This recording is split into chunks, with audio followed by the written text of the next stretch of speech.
সারা পশ্চিম বাংলা জুড়ে, বিশ্ব জুড়ে, গোটা দেশ জুড়ে, গোটা বিশ্ব জুড়ে যে দাবি, গতকাল তো বিশ্বের অনেকগুলো শহরে এই দাবিতেই মিছিল হয়েছে, সমাবেশ হয়েছে।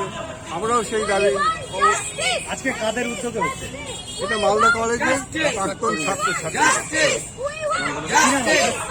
আমার নাম সত্য চৌধুরী। আমি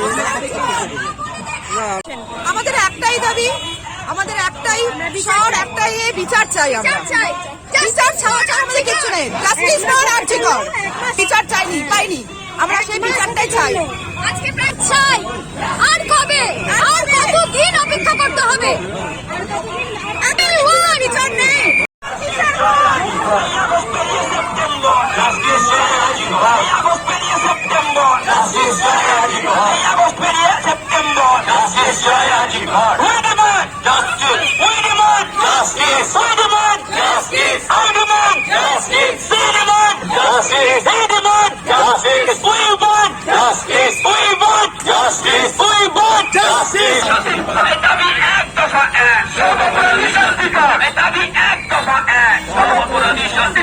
আমার মাটি আমার মা দর্শকদের হতে দিচ্ছি না। আমার মাটি আমার মা দর্শকদের হতে দিচ্ছি না।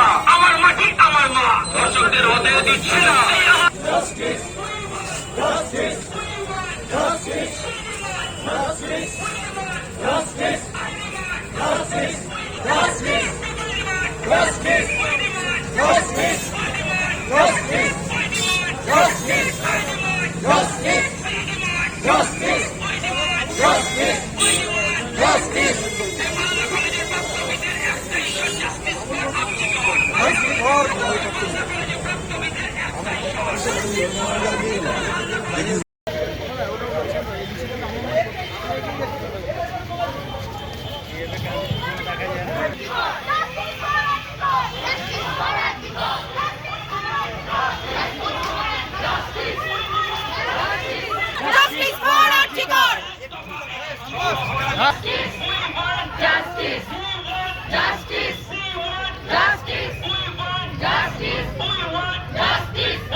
হচ্ছে সামগ্রিকভাবে এটা নাগরিক মিছিল। আমরা এপিডিআরও এর সঙ্গে যুক্ত আছি।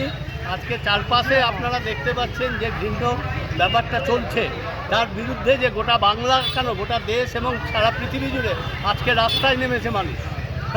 এবং প্রত্যেকেই চাইছে যে এই ঘৃণ্য জিনিসের অবসান ঘটুক এবং দোষীরা শাস্তি পাক। শুধু সরকার বদল হলেই কিন্তু আজকের এই ঘৃণ্য প্রথা, এই ঘৃণ্য ব্যবস্থার অবসান ঘটবে না। আজকের যে অবস্থা, আজকে কোনো একজন ব্যক্তির পদত্যাগ হলেই সেই ঘটনা শেষ হয়ে যাবে, এটা আমরা এপিডিআরগতভাবে মনে করি না। এবং আরও সুনির্দিষ্টভাবে বললে আজকে কিন্তু এই প্রতিবাদগুলোর আন্দোলনে আজকে আমরা দেখতে পাচ্ছি, আপনি আমাদের এইটা নিশ্চয় দেখেছেন যে আজকে প্রতিবাদ আন্দোলনের উপর আজকে কিন্তু হামলা হচ্ছে, এবং এই হামলা সুপরিকল্পিতভাবে। বলছি দুটো মিছিল পাশাপাশি, হ্যাঁ। একটা আরেকটা কারা করছে? আরেকটা করছে মালদা কলেজের প্রাক্তনীরা রয়েছে।